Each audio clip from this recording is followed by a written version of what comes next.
Nous avons quitté la Chartres-sur-la-Loire, direction Ruillé-sur-Loire, à seulement 5 km, Madame le maire. Exactement, on ne peut rien vous cacher.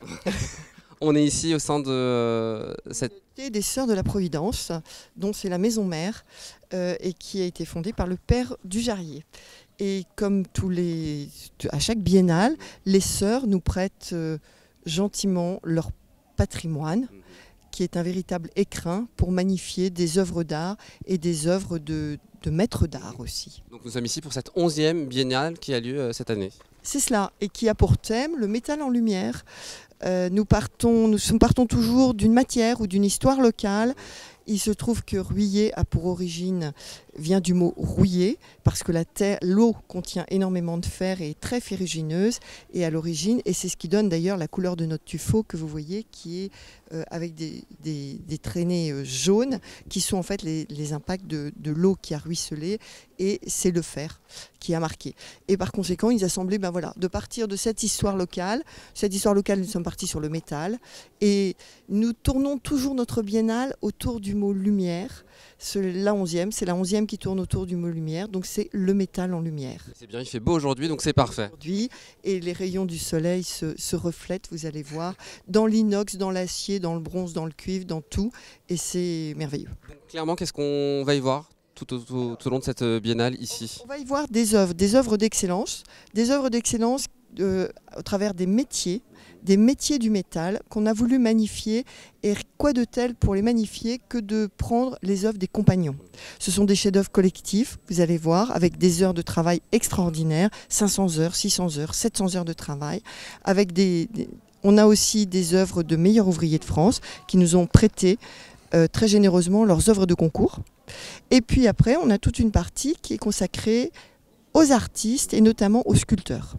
Et là, encore une fois, sculpter le métal n'est pas forcément quelque chose de très facile. On en a des personnes qui sont plus locales, mais non moins de grande renommée, telles que Bruce de Jam, Bernard Mettet, Patrice Ruyard. Et puis on en a qui viennent aussi de beaucoup plus loin. Je propose qu'on aille découvrir. On y va. C'est parti.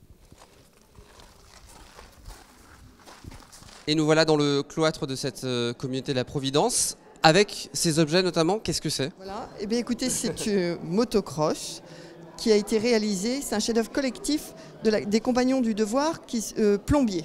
Voilà. Et d'ailleurs, on le voit, c'est plein de tuyaux. Hein, et je trouve que c'est une expression. Alors je pense qu'il y a énormément de techniques, c'est leur principe dans leurs œuvres. Il y a énormément de techniques qui sont après effectivement appliquées dans leur métier. Hein. Et l'appliquer à ce qu'ils appellent un motocross, voilà, en maquette, voilà, c'est assez extraordinaire. Julie Aubry, vous êtes responsable de cette biennale. Plusieurs compagnons du devoir, plusieurs sections des compagnons du devoir sont venus proposer différentes œuvres. Disons que nous sommes allés les voir et nous avons rencontré les prévôts des compagnons de Tours et franchement ils nous ont reçus à bras grands ouverts et ils nous ont permis de présenter tout ce qu'il y a là. Franchement super, je les remercie beaucoup. C'est ce qu'on peut voir là. Il y a aussi une œuvre là-bas aussi. Les couvreurs. L'œuvre, ce sont les couvreurs. L'œuvre qui est pour mettre sur le toit, ce sont les couvreurs. Et puis, il y a aussi un escalier juste derrière nous. Et il vient vous avez été meilleur ouvrier de France grâce à ça, monsieur Giboin? Oui. Bonjour. Bonjour. Je ne connais pas votre petit prénom. Donc André. André, bonjour. André, il a essayé. Allez voir. Il a passé le concours meilleur ouvrier de France en 86. Ouais. Il a échoué. Il n'a pas voulu rester sur un échec. Donc il s'est lancé là-dedans. Vous parlez de vous à la troisième personne. Oui. Voilà. Donc vous êtes relancé dans cette épreuve quand? En 94. D'accord. Et vous avez eu quand ce prix de meilleur ouvrier de France? 94. En 94. Pour cette œuvre, cet escalier réalisé en métal. C'est ça. Voilà. Et vous êtes d'où? De Nogent-sur-Loire. Nogent-sur-Loire. Donc l'escalier, il était imposé et la rampe était libre. Donc voilà, donc c'était le cahier des charges de base que vous deviez pour réaliser votre œuvre. Avec une fabrication très spéciale des marches spécifiques. On a tous fait les mêmes marches. On n'était que 3 reçus sur 12. Et parmi les 3, c'est vous qui avez remporté ce prix. 3 seulement. Donc 3 qui ont reçu le prix. Voilà. Et je suis le seul à avoir fait cette rampe en fer forgé. Très bien. Bah merci, on est content d'avoir découvert évidemment cette belle œuvre. 600 650 heures après le travail. 650 heures de travail. Oui, Donc ça a pris quelques week-ends cette histoire. tous les week-ends. Mais c'est une passion, je le vois et je le sens. Oui. Alors il y a d'autres choses, merci beaucoup. D'autres choses, quels sont ces tabliers Galienne Cohue qu'on voit au loin? Il y a un lien avec Paco Rabanne. C'est cela, ça a été, en fait, ces tabliers ont été réalisés par une entreprise du 49 et cette entreprise 49 réalise des vêtements en cotte de maille pour des laboratoires, pour les vêtements de travail et elle a aussi une section qui s'appelle Labo Design qui lui permet de réaliser autre chose que juste des vêtements de travail et c'est eux qui ont réalisé notamment la robe bustier de Paco Rabanne dans les années 70. Là aussi, vous êtes allé les chercher pour qu'ils vous proposent ces œuvres ou c'est eux qui sont venus à vous, Julie? Nous sommes allés sur Internet, où nous avons vu leur site et puis nous leur avons téléphoné et tout de suite ils ont dit oui. Franchement, dans cette première biennale que je fais, j'ai rencontré des super personnes. On va aller voir les sculpteurs? Nous sommes avec un sculpteur, Patrice Ruyard, bonjour. Bonjour, Alors vous n'êtes pas un Sartois, je suis né au Mans, mais je suis parti en exil dans le vous avez Loir. migré. Voilà, j'ai traversé le Loir. C'est mieux d'être dans le Loir-et-Cher. Il y a du vin déjà. On en a aussi en Sarthe, on a le Janière. Ouais, enfin bon, Un petit peu moins. soyons sérieux. Bon, soyons sérieux, vous êtes sculpteur ici pour présenter vos œuvres, notamment celle-ci, La Roue du Temps. Alors cette pièce particulièrement, je l'intitule La Roue du Temps. Ça représente humblement l'existence humaine, quoi. C'est-à-dire qu'une espèce de marche permanente et obligée, infinie, jusqu'au moment où ça s'arrête évidemment. Mais On a un peu l'image du hamster dans sa roue. c'est exactement ça. C'est ça. Ouais. Avec une petite différence, c'est que dans le cas précis, la roue avance. Hein. Quand vous marchez à l'intérieur, Comme la vie. vous faites avancer le temps. Vous travaillez évidemment le métal. Combien d'heures de travail pour ce type de sculpture? Une pièce comme, c'est une petite semaine de travail. Une semaine de travail? Alors il y a une pièce en fonderie en bronze, petit bonhomme en fonderie, et puis le reste c'est un travail sur l'acier inoxydable, un travail de soudure, de mécano-soudure. Voilà. Alors, vous avez d'autres œuvres exposées? Alors, moi j'expose cette pièce-là. Là c'est un travail sur l'écologie. J'aime beaucoup m'amuser avec le symbolisme. Et mon petit bonhomme en haut là, il pense être en équilibre. Oui, Il est sur un monde qui vacille. oui, c'est ça. Ça représente pour vous le monde aujourd'hui, l'état de l'écologie dans notre monde. Je ne parle que du monde d'aujourd'hui. Voilà. Et je ne suis pas très confiant en fait. Non, c'est ce que je vois le côté un peu pessimiste chez vous, mais je l'entends. Mais ça m'amuse. Ça m'amuse. Alors, vous n'êtes pas le seul sculpteur aussi ici? Nous avons rassemblé, parce que j'ai participé à ce rassemblement de sculpteurs, on a rassemblé une vingtaine d'exposants en tout, avec des approches sur un travail très différent. On a volontairement rassemblé des gens différents. On a voulu faire un camailleux de sculpture. On trouve qui comme sculpteur autre que vous? Alors, donc Guillaume Roche, dont je vous parlais, des Tréchy, là, qui est un ami en plus. Jérôme Chaudet, qui est juste à côté de vous, là derrière. Jean Vindras, qui est un sculpteur de Tours. Lionel Tonda, qui est un sculpteur de Tours aussi. Nous avons une femme pour la parité, une seule malheureusement. Parce qu'elle est sartoise. Elle n'est pas sartoise, elle est bretonne. Née aux États-Unis, bon, c'est un peu compliqué. Mais voilà, on n'a pas pu avoir beaucoup de femmes dans cette exposition. Il y a plus de sculptures hommes que de sculptures femmes dans la métallerie? Je crois qu'on en a une preuve ici, là, dans cette exposition. Mais Un jour. peut-être un jour, peut-être. Mais on fait un appel aux femmes sculpteurs. Et la roue tourne, donc peut-être que les femmes seront de plus en plus nombreuses. Mesdames, si vous nous entendez, n'hésitez pas. On lance en appel. Venez nous voir. Merci beaucoup Patrice Ruyard. Bon après-midi. Vous êtes là jusqu'à quelle heure? Jusqu'à 15 ça ferme à 18h. Mais bon, Ça va durer plusieurs jours. ça va durer jusqu'au 15 août. Eh ben, C'est ouvert tous les jours, tous les jours absolument, sauf le 19 juillet, je crois. Mais à voir sur le prospectus, sur le flyer qui est distribué. Vous aurez des précisions concernant cette exposition. eh ben, merci beaucoup. On va aller parler nous de Jean-Bernard Métet. Mais allez-y donc.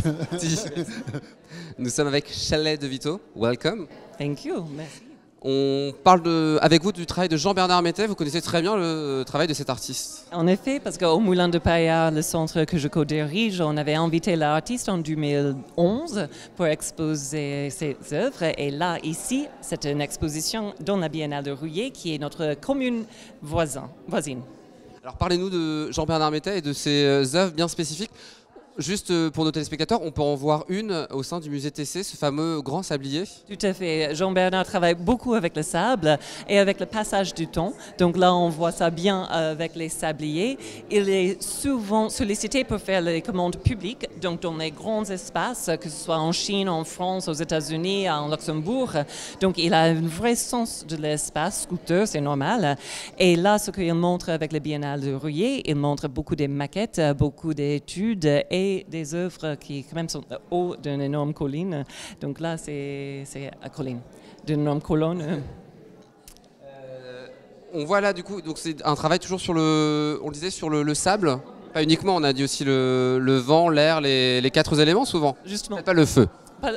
Mais le feu peut faire le métal, effectivement, donc il faut le feu aussi. Jean-Bernard vient du Mans, il est né au Mans, et là, on a le bonheur de l'avoir avec nous dans la vallée. Donc là, dans sa vie, il est très près de la terre. Il a grandi avec des caves et il nous a expliqué que quand il était tout petit, il avait vu du sable tomber. Voilà, d'une cave. Et c'était une telle force, le sable, que ça a influencé son travail pour toujours. Et on voit bien l'influence. Il y a aussi un travail... Donc il y a écrit ici, là. Ici. Un symbole. Pardon? C'est un symbole de dire ici, du coup. Je dirais que si, le choix aussi de la placer là aussi. Mais effectivement, c'est ici, mais ici il nous échappe. Si vous voyez là, chaque fois qu'on le regarde, on perd un peu plus d'ici. Ou bien on est encore plus présent parce qu'en bas, ça se présente aussi. Donc c'est vraiment une question de perspective et peut-être aussi de moment où on le regarde, parce que selon notre humour, on va aussi voir les choses différemment. Donc il y a quelque chose chez Jean-Bernard, chez ses œuvres, qui pour moi c'est assez méditatif. Il y a justement des œuvres où on va avoir des mouvements avec le vent qui fait que forcément, c'est pas aléatoire, mais ça va changer tout le temps. Il y a un mouvement constant. Et moi qui viens de théâtre et de la danse, ça me plaît énormément. En plus, on a la lumière ici de la Providence avec un regard sur le jardin où il y a en effet encore plus d'œuvres, y compris avec le lycée Nazareth et nos écoles de Rouillé. Merci beaucoup. Et merci à vous. Et bon après-midi au sein de ce bel espace, de cet bel endroit. Merci à vous aussi. Pour conclure cette visite au sein de Rouillé-sur-Loire, nous avons pris place dans les jardins des Sœurs de la Providence. Il fait plutôt bon et chaud toujours. Aujourd'hui, il fait très chaud, mais c'est vraiment un endroit qui est ravissant, qui est très enthousiasmant et qui à la fois est très serein et un lieu de balade vraiment très très sympathique. Où on peut aussi découvrir des œuvres dans le cadre de cette biennale. Tout à fait. On a mis plusieurs œuvres. Il y a des œuvres de sculpteurs qui jalonnent un peu le jardin. Il y a des œuvres qui ont été réalisées aussi par les EHPAD, puisque nous avons, dans notre projet, on a toujours l'éthique de fédérer, de faire participer tout le monde à ce projet biennal d'art. Et tel Abraham Lincoln, plusieurs EHPAD avec les résidents et les animatrices ont réalisé ce personnage en métal sur une chaise roulante qui est assez extraordinaire, un peu mi-robot, mi-Iron Man, mi-voilà. Et puis avec la section floristerie du lycée Nazareth a été réalisé tout un arbre en land art. Au sein voilà, il est plus à l'ombre parce qu'il y a des fleurs, etc. Et celui-là, il faut quand même que ce soit pas du plein soleil. Peut-être plus appréciable en ces fortes chaleurs. Exactement.